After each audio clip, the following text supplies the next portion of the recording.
After 47 years, the Penny Lane sign that had been taken by students on behalf of the Beatles was restored. 9 years after the Beatles' single Immortalized the Road, the photograph of the sign was taken in 1976.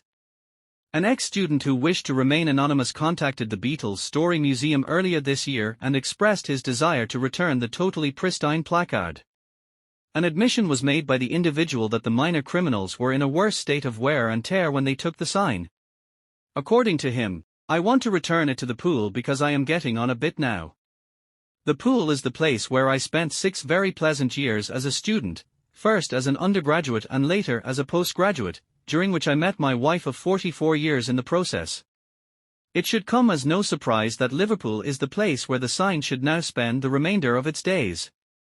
The museum's administrators claim that the sign is the oldest one to be returned, despite the fact that it is not the only one that has been taken from the road in the Mossley Hill neighbourhood of the city. The destruction of street signs is a criminal offence that can result in a prison sentence, according to Councillor Dan Barrington, who is the Cabinet Member for Transport representing Liverpool City Council.